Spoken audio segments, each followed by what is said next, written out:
Hello, everybody. Hello.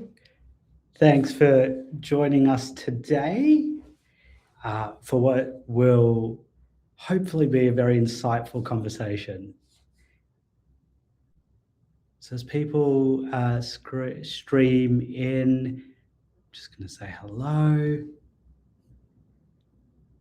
We'll be kicking off in about a minute's time.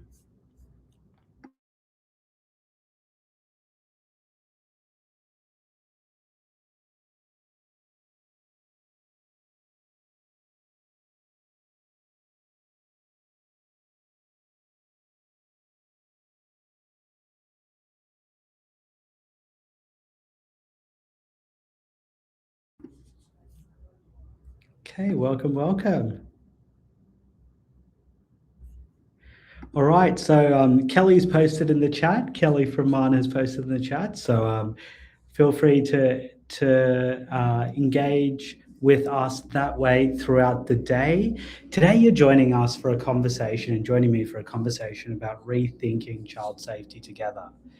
And what we're going to do today is we're going to reimagine potentially our viewpoint on child safety. We all know there's a lot of conversation happening at the moment around child safety, and rightfully so. And today, what we want to do is provide our perspective at Mana about what child safety might look like and some of the observations we've made along the way. I'm committed that at the end of today's session, you're left empowered and provided with a new perspective on how you as a leader in early childhood education might promote child-safe environments.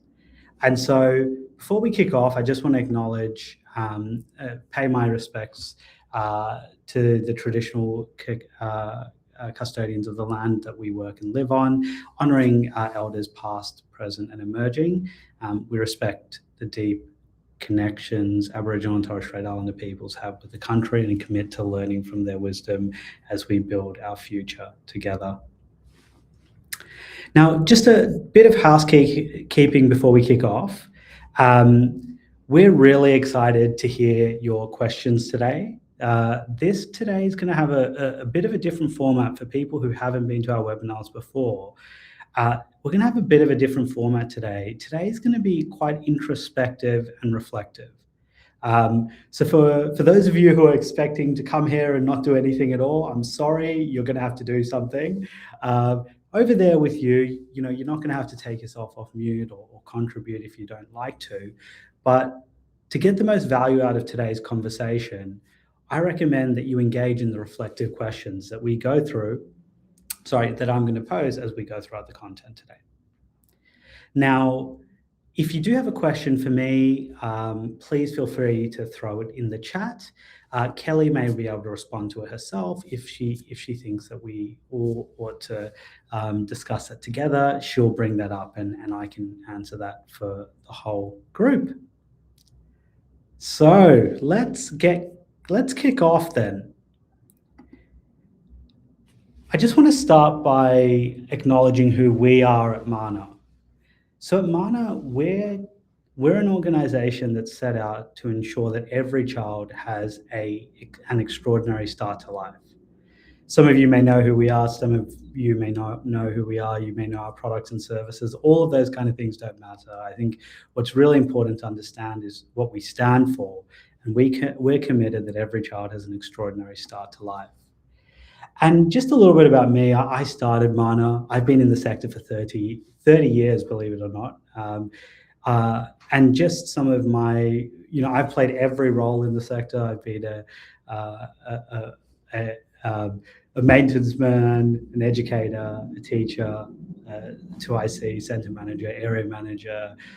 More recently, I was the CEO of Being Early Education, one of the highest rated groups of services in New South Wales. In fact, we were rated in the top 5 for quality in New South Wales in 2019. We have a group of exceeding services, extraordinary people. And what I want to share with you today is some of the lessons and some maybe of the hidden pieces when, through the work that we did at Being, transforming that organization and creating who that organization became, there are a lot of things that we discovered as a team along the way. And what I want to share to you today, what I hope to share with you today, is a bit of those learnings as well. Now, before we get started as well, child safety is a huge minefield. So when we start to really unpack all of the factors that contribute to child safety, it can be quite overwhelming. When we think of child safety, everything that we do as an organization or as a set of services will ultimately contribute to whether children are safe and secure in our services, and whether we are contributing or detracting from their health and well-being. At Mana, what we wanted to do is start to simplify and create a bit of a framework for how we start to think about child safety in a way we all can understand and grasp. Because what's important is, as we start to embark on this journey of really raising the standards of child safety together, we need to start to build a common language for child safety. And we'll talk a little bit about that shortly. So at Mana, we believe that child safety can be boiled down to three big things. The first is our people.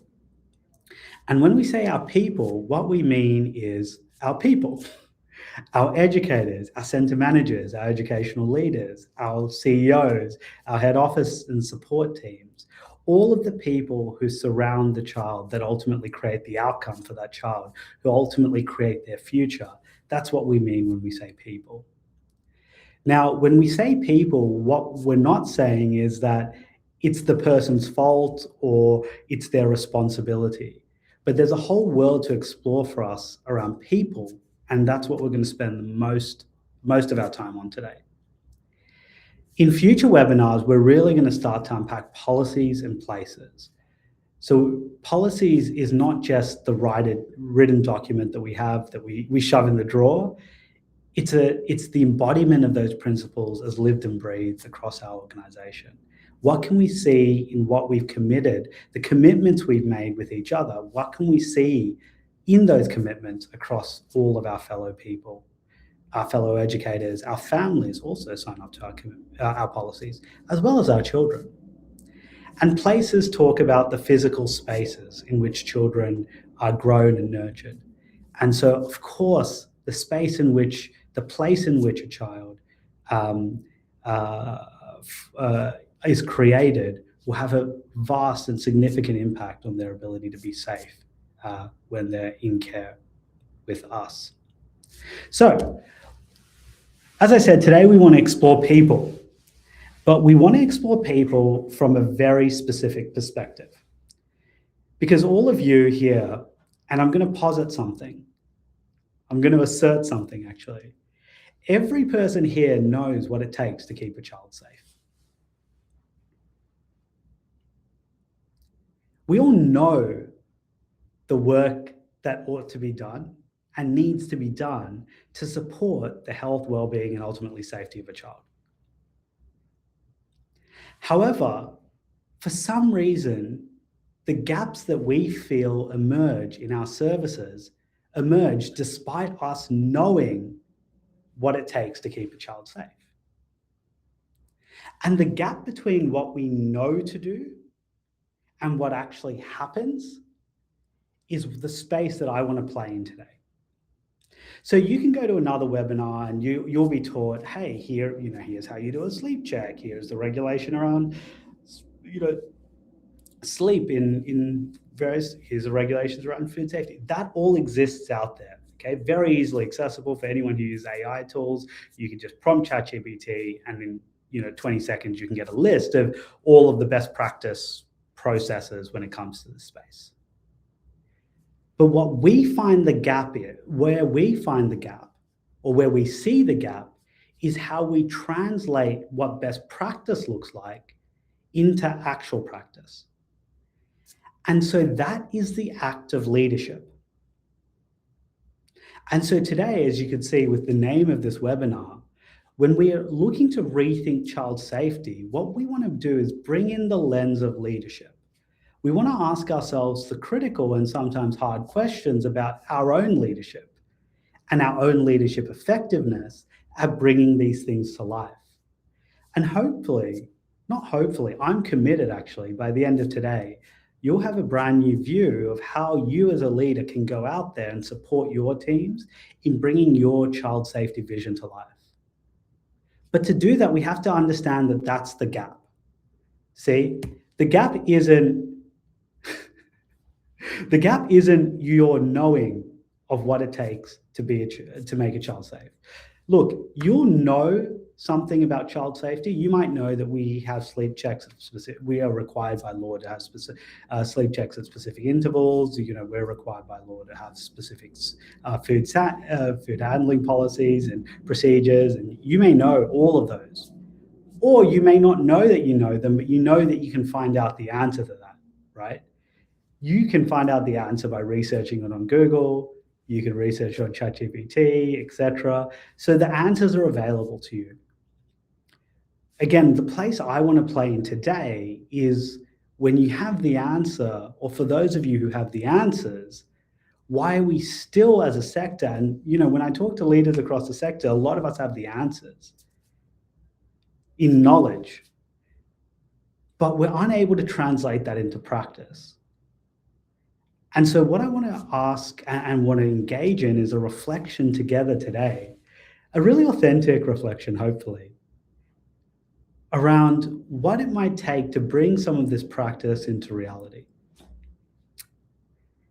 And I'm going to draw upon some of the most extraordinary early childhood education scholars that there are, and I'll reference a couple throughout. A lot of my research when I was at the University of Sydney focused on leadership in early childhood education and this form of leadership called transformational leadership.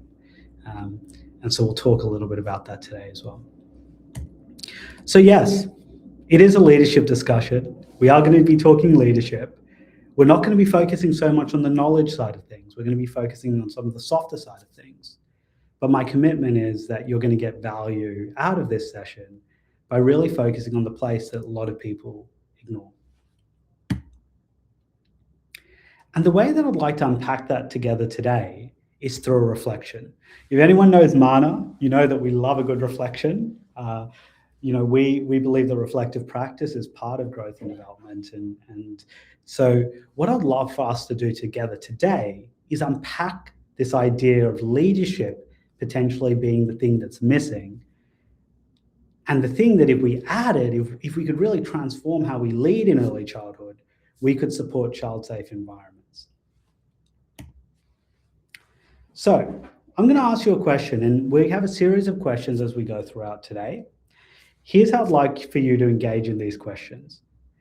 When I pose the question up on screen, if you can just pick up a piece of paper and a pen, or if you're on a laptop, open up your notes.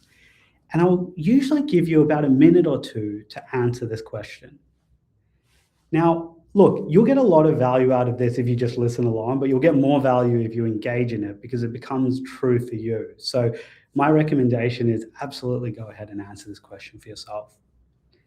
And the second thing to do here is you might notice yourself as you're kind of answering this question, you'll have an initial reaction and you're going to write that down.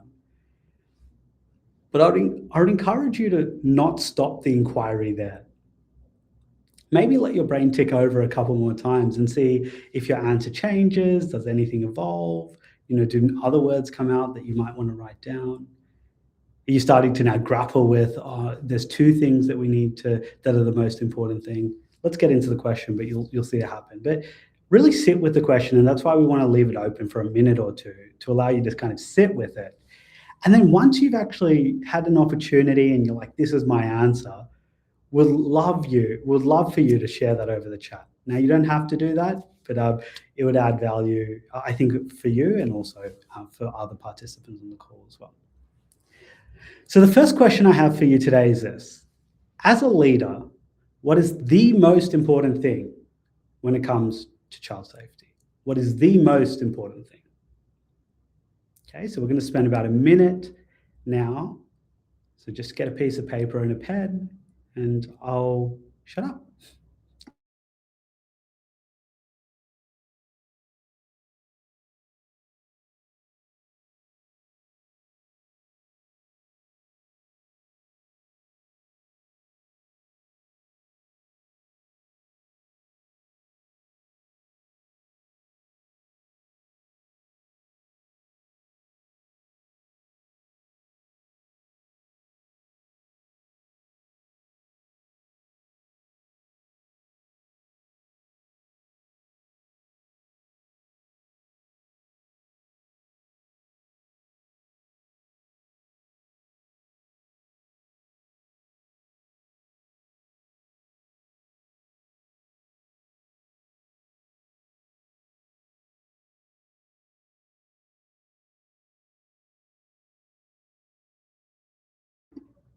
Okay, so as you start formulating your answers, feel free to dump them in the chat now. So what is the most important thing?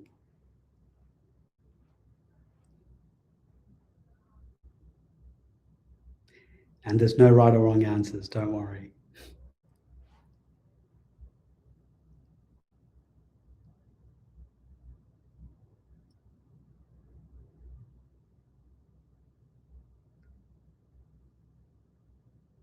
Nice. So Liz says action, always act. We must engage and respond at every level when caring for and educating children. Beautiful. Action. Awesome. Great. All right. Rainer says educators feeling empowered to speak up if they witness anything. Absolutely. Great. That everything is done in the child's best interest. Amazing, Annalise. And ensuring staff are aware of their responsibilities. Awesome. Incredible. Now, all of those answers are absolutely 100% true. And I'm going to suggest that there's something behind all of that. Thanks, Natasha, for your answers as well. There's something behind all of that that we might want to explore together as leaders in our sector. What I want to talk to you about today is two terms that you've probably heard everywhere. But we're going to go into this in a level of detail maybe, and we're going to explore these ideas in a potentially a different way to the way you may have explored it before. Behind all of what everyone just shared, what Liz, Raina, Annalise, Tracy, Natasha, and the rest shared, is two ideas: culture and context. And what I'm going to posit to you as leaders in early childhood education is that creating a child-safe culture is the job to do as a leader. And creating a child-safe context is the thing to do as a leader. But not in that order, okay? Actually, in the other order. Creating a child-safe context first creates a child-safe culture. So let me explain that a little bit, and let's explore these ideas first, okay? Now, the word context gets thrown around a lot, and so does the word culture. So let's just get very clear about what those two things are, okay? So context, when we say context, what we mean is the lens in which a person experiences a situation. It's the lens through which they see the situation, okay? Now, there are many, many people, let's say at your service, in every single moment, there may be 2 or 3 educators in that single situation experiencing a moment, right? So they may see a child fall from a tree, let's say. Okay, so let's say you have say fall pedagogy, and you've let child climb a tree, and the child has fallen. You may see 3 educators all experience that moment. Now, each of them will experience that moment differently. And they'll experience that moment differently based on their past, what they've learned, their history, their culture, all of their cultural background, all of the things that make up that human being will give them a way to view that situation. You might see some educators responding to that situation in a very deliberate way. You may see some educators jumping off and saying, "Oh my God, what happened?" You may see some educators breaking down and freezing. All of that reaction, that behavior is all a function of their context. So their context as a human being shapes their behavior, right, as an individual. Now, when we say context, what we talk about from a leadership standpoint here is the shared context of the whole team. So the team will also have a context for child safety, right? They will have a lens through which they see it. And just like in that example, when a child falls from a tree, that lens will shape their behavior. Now, when we talk about behaviors as a group, we call that culture. Culture is the behaviors that we exhibit.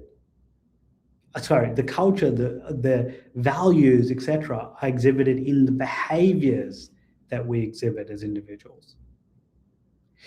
So the thing that's often missed in leadership is our role in shaping the context so that we can impact the culture.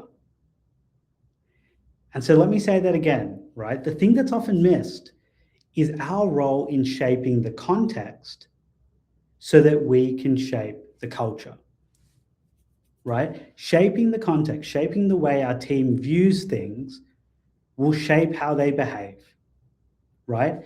And Natasha, to your point, having key educators, getting, supervision as a great example. Supervision is probably the best example of where the context is missing.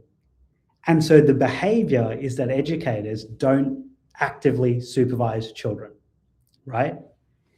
And so we're going to talk through, and I'm going to get you to work through this today. Thanks, Natasha, for your engagement. And as I said, you're going to get a lot of value out of this now, because when we go through an exercise in a moment, take that example of supervision into it and see what we might be able to do. If supervision is something you're working on, it may not be. But if it is something you're working on, take that into it and let's start to ask ourselves the question of what context exists today? And as a leader, where do I want to shape it to so that I can get the right behaviors that I'm looking for out of my team? Okay, so the thing I want you to get out of this part of the presentation today is that there's something that we as leaders miss when it comes to child safety often. I'm not saying all of you are doing this. We have some extraordinary leaders on the call today, okay? And all of you are shaping context every single day, right? So I'm not saying there's a deficiency at all, but sometimes what's missed is this idea that the context leads to the behaviors, and we as leaders have an opportunity to influence the context. Now, we'll dive into that in a moment, okay?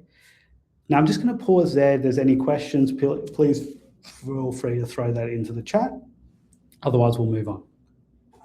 I'll just give about 15 seconds for questions.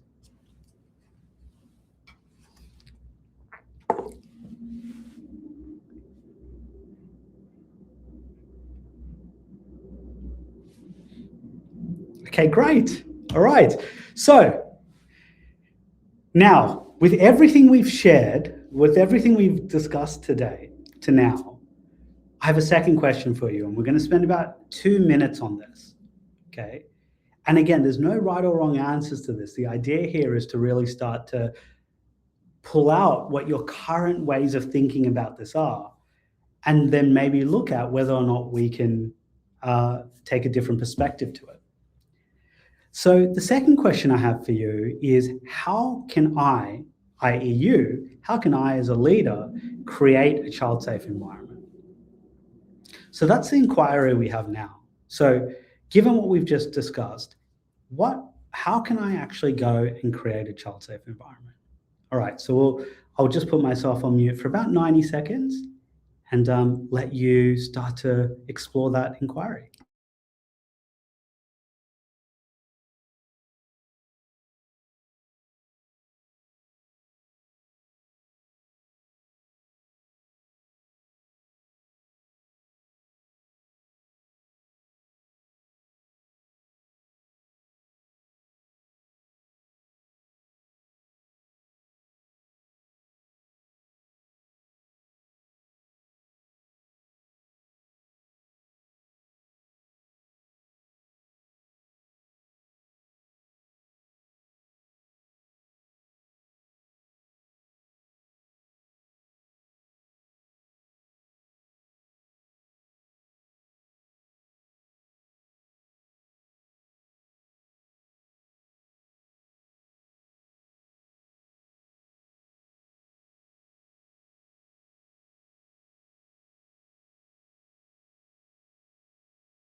Very cool, team. Awesome. Okay, so we have some great answers here. Jessica says risk assessments and supervision plans. Again, absolutely.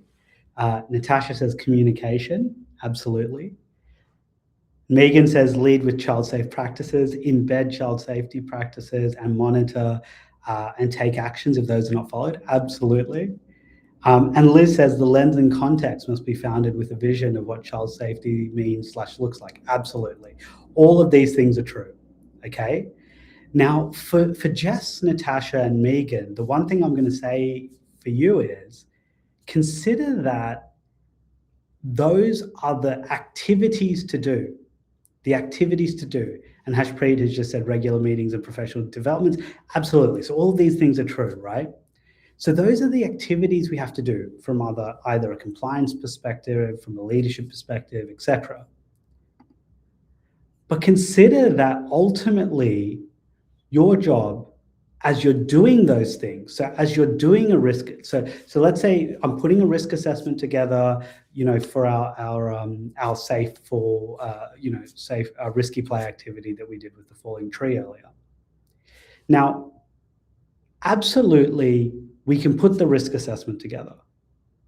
But the question for me is, has my team got the context of that risk assessment so that it will shape their behaviors in the right way? See, a lot of times leaders and managers will do the work that's required from a compliance perspective. And I'll talk to you a little bit about this. There's an incredible book, and I highly recommend everyone on this call reading it. It's called Leadership, Contexts, and maybe we'll share it in the email following this. It's by a group of researchers out of Macquarie University, some legends of our sector, including Manjula Wanaganayake, Frey Hadley, etc.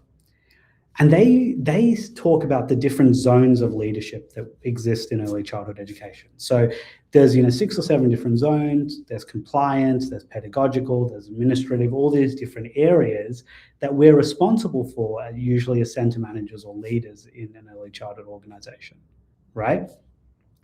Now, don't forget that the management task that you're going to do might be to do the compliance work, right? So, as a center manager, to keep the center compliant, you want to do the risk assessment. You want to make sure that there's a risk assessment before you're going on an excursion, make sure you have your excursion risk assessment. There's the task to do, right?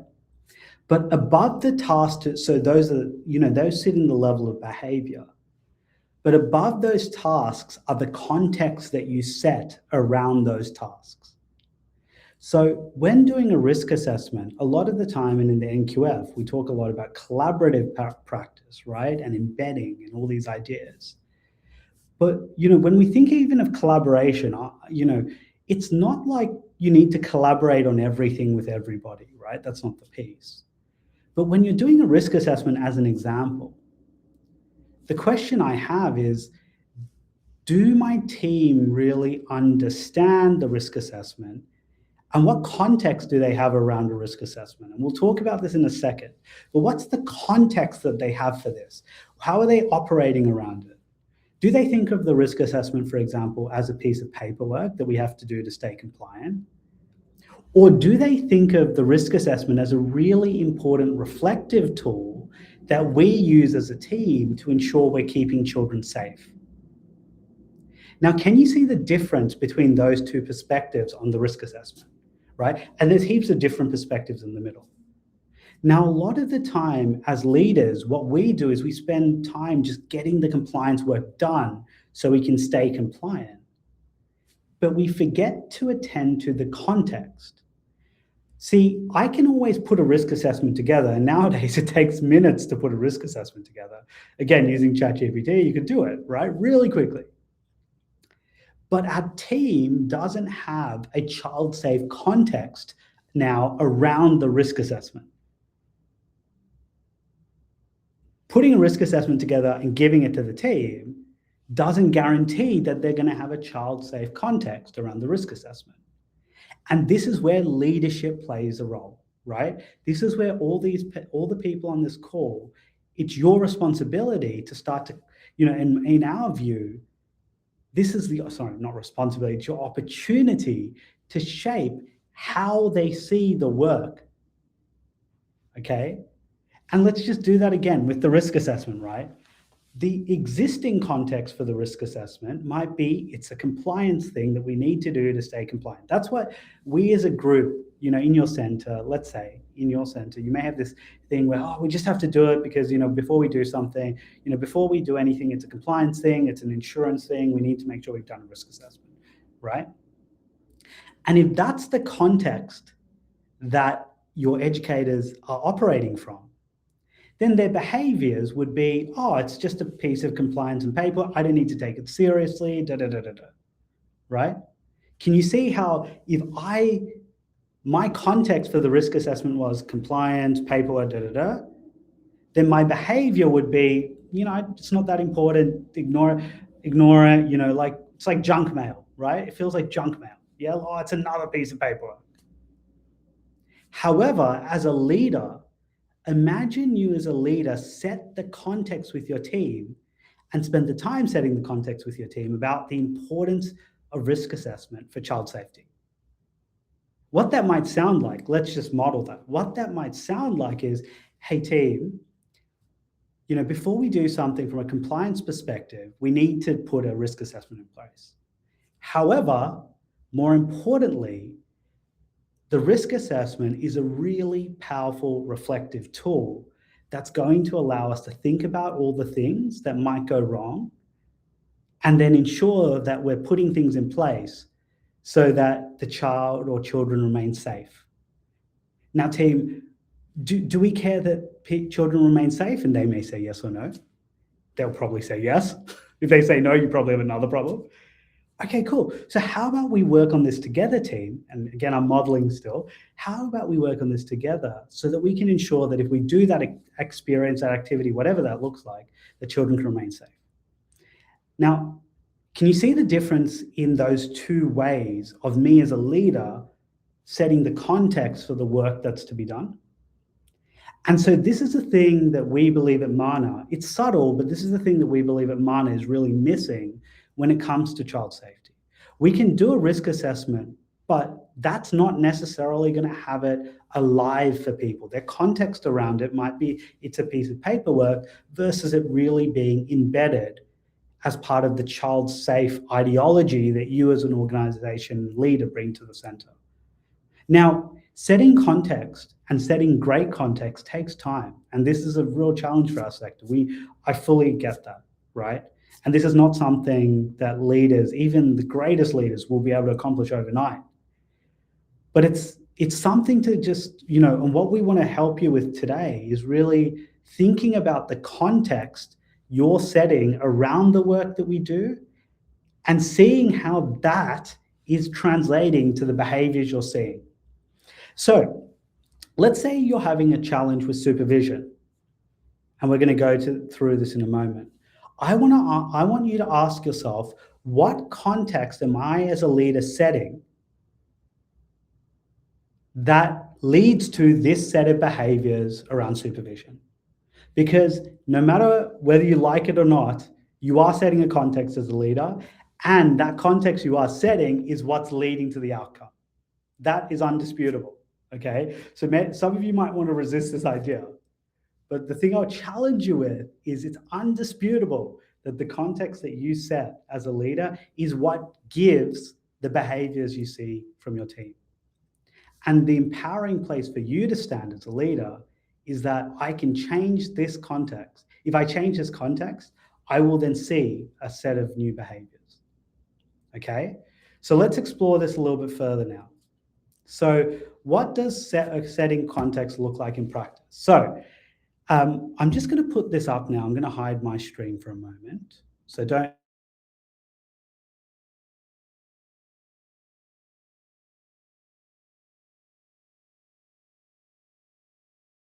Okay.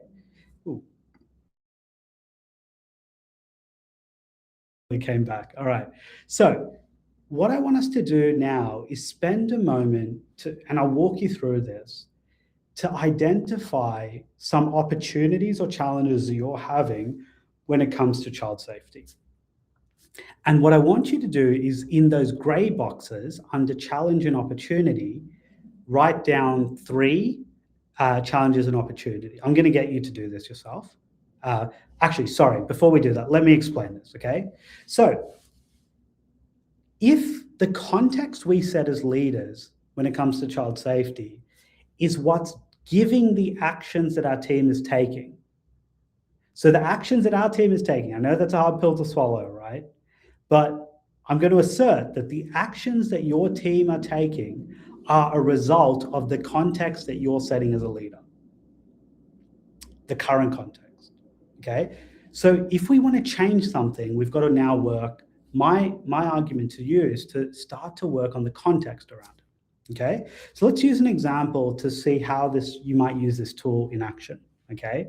So here's an example of something I did earlier. So it says challenge/opportunity.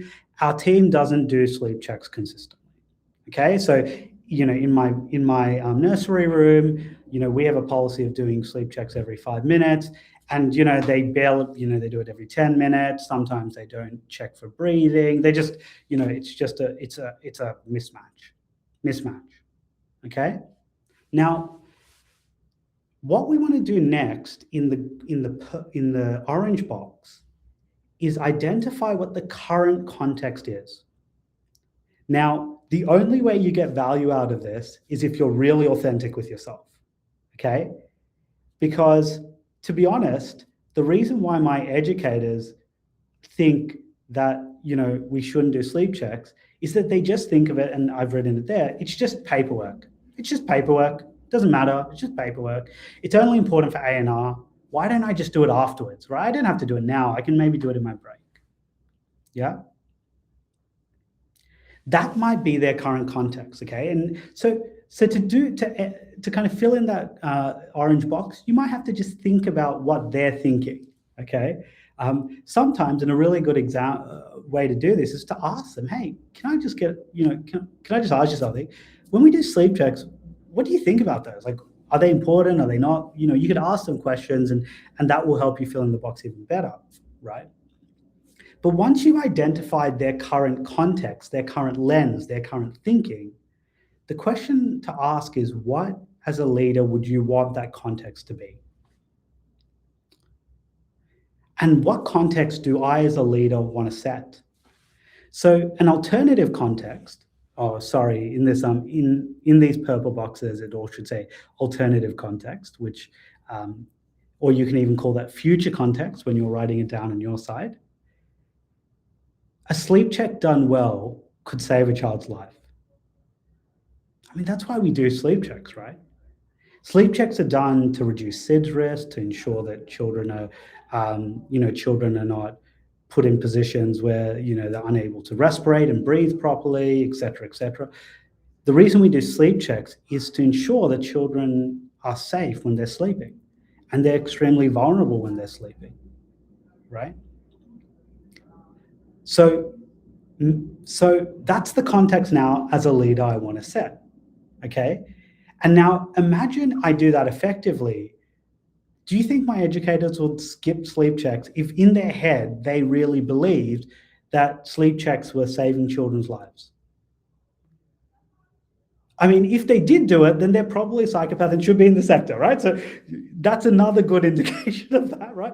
But if I as a leader have set that context, I'm definitely going to get the behavior of, okay, yeah, sleep checks are really important. Let's make sure we do that consistently, 5 minutes, because if we miss it, a child's life might be at risk here. So what we would love to do, and what I'd love for you to do now, is explore this tool for yourself, okay? So if you have a piece of paper, just draw it up. You can see it's a really simple grid: challenge and opportunity, current context, future context. What I'd like for you to do is identify 3 opportunities. And by the way, this can go straight into your quip, okay?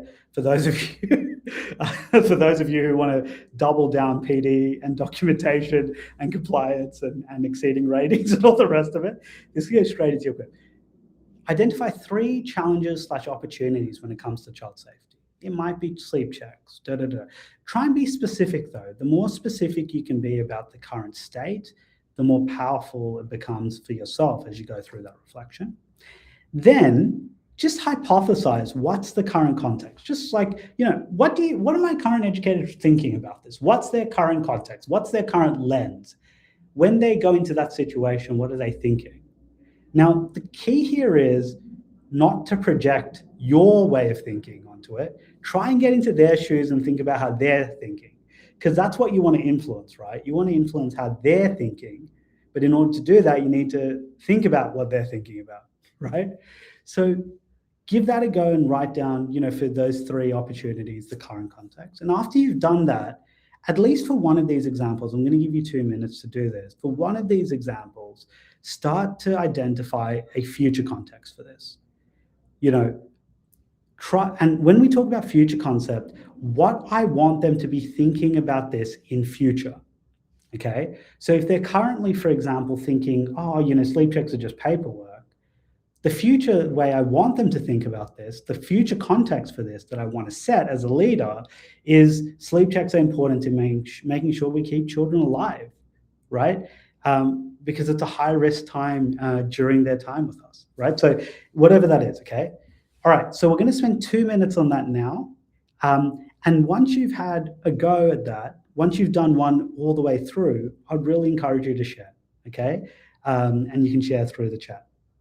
Cool, so we'll just spend the 90 seconds to 2 minutes on this now.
All right. So who would like to share? Just start getting your sharing. It's okay. Remember, all your answers are perfect. There's no right answers in this, okay? Sorry, there's no right or wrong answers.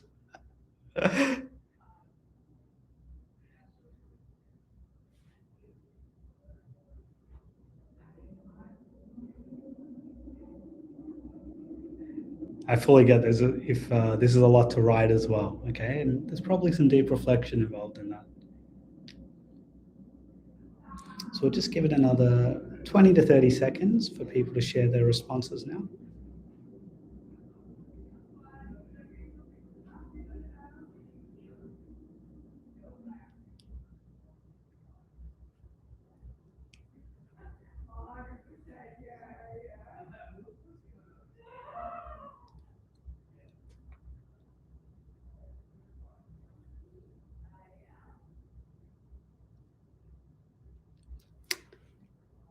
Okie dokie. All right, let's move.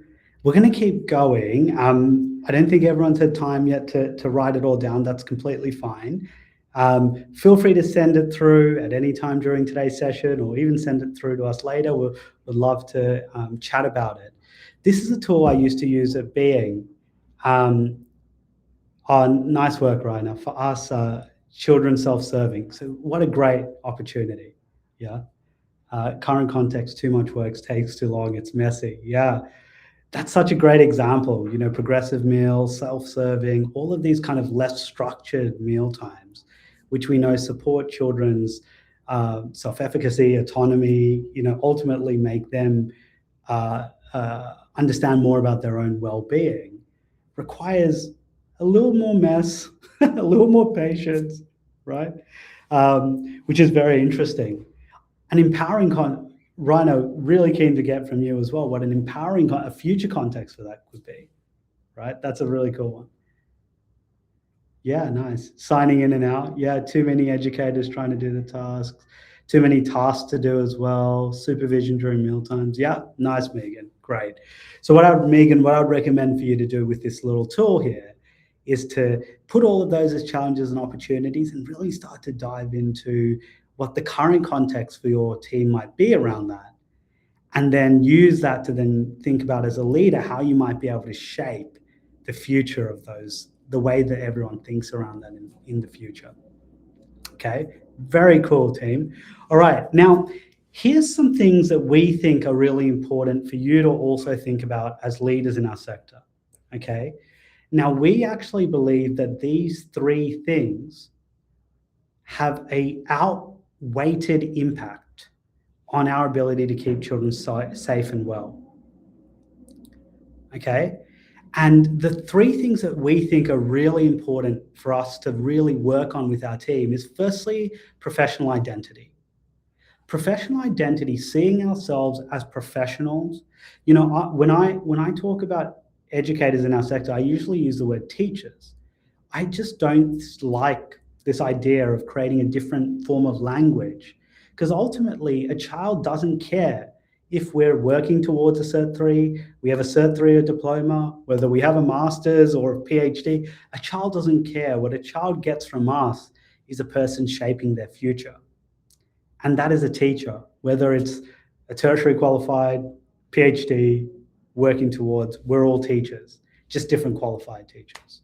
So the way one of the things I think leaders, and as leaders in our sector, we've got to start working with our teams is their context around them in this profession.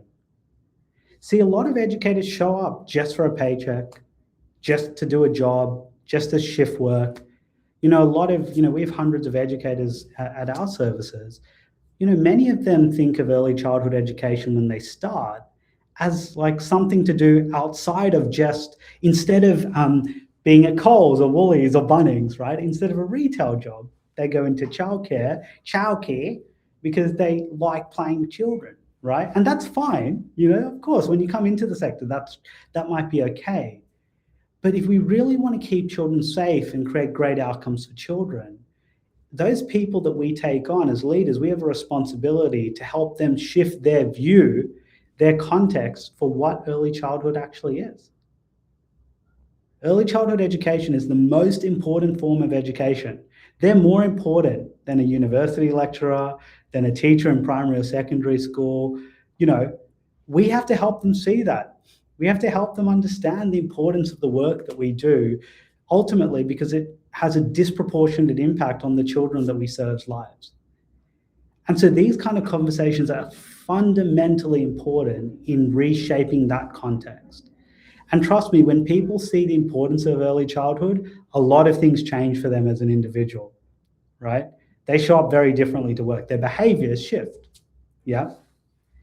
The second thing is around empowering language.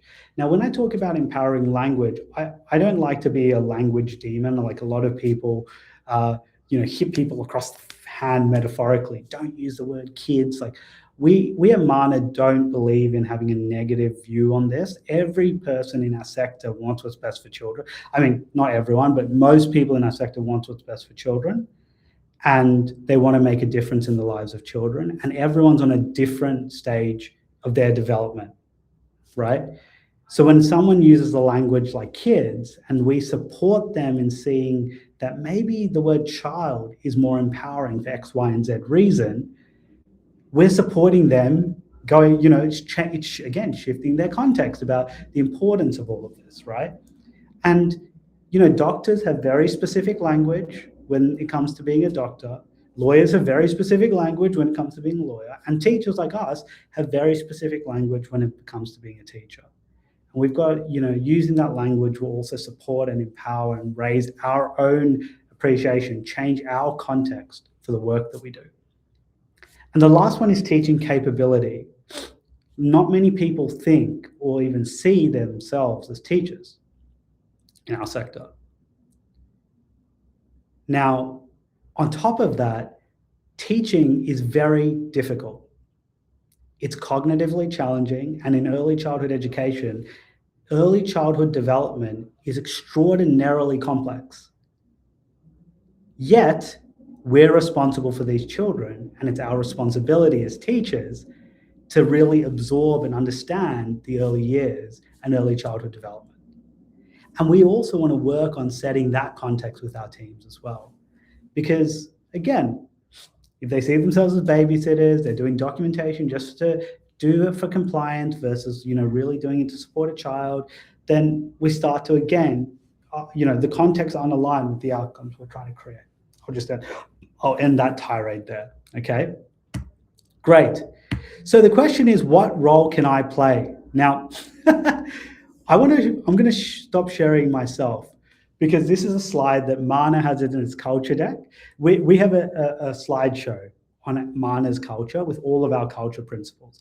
But in fact, I've had that same deck for all the companies I've run in the past for the last 10, 15 years now. And this one slide has always been there, okay? When one of your amazing, look, you've built a great team.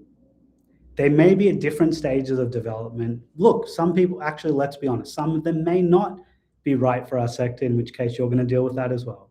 But you built an amazing team. And sometimes amazing people do silly things. Now, in that moment, leaders tend to blame their team. But what I ask you to do, and what I ask leaders to do, is actually ask themselves a different question.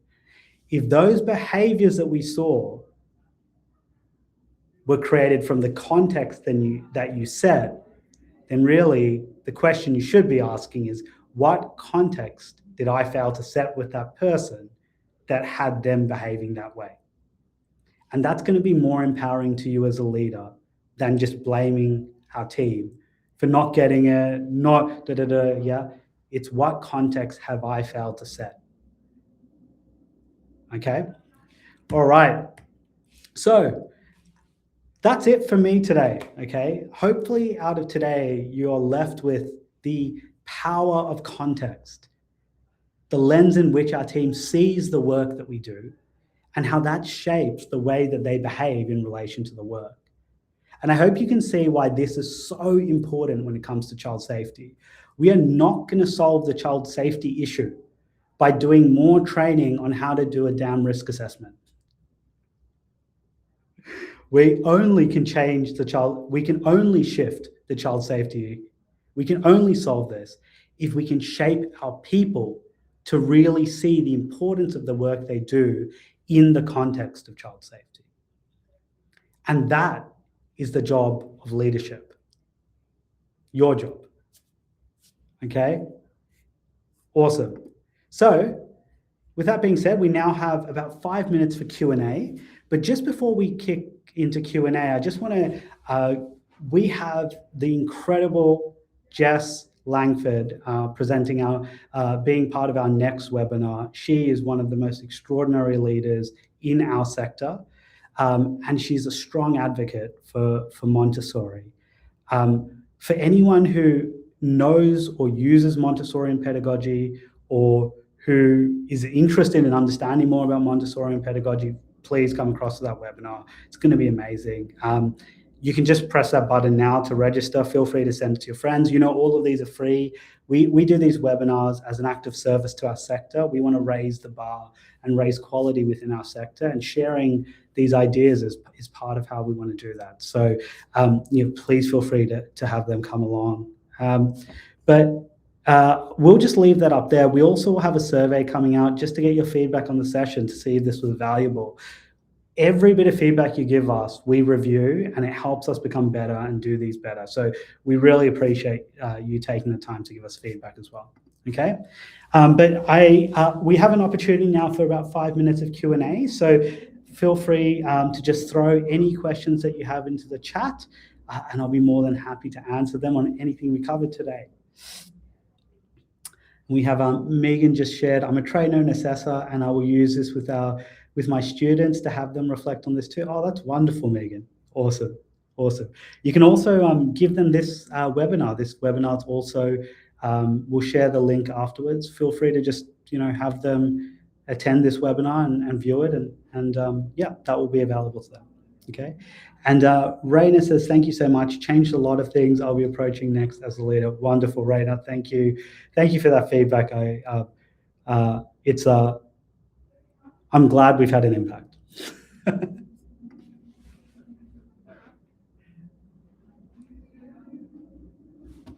Awesome. All right, team. So because there's no questions, we'll just end it there. Thank you so much for your time and participation. Just one thing before I leave, we are doing a 3-part series on child safety. You knew it at the start, we talked about people, policies and places. Today was about people. We're going to be spending more time on policies and places in future webinars. So if that is of interest to you, just look out for our emails, and we'll be sending those across as well. Okay. Otherwise, have a wonderful day. Keep children safe, and most importantly, create an incredible future for the wonderful people that you have the luxury of being around. So you have a huge responsibility, but it's such a gift. So have a wonderful day, team, and we'll see you all next time. Bye.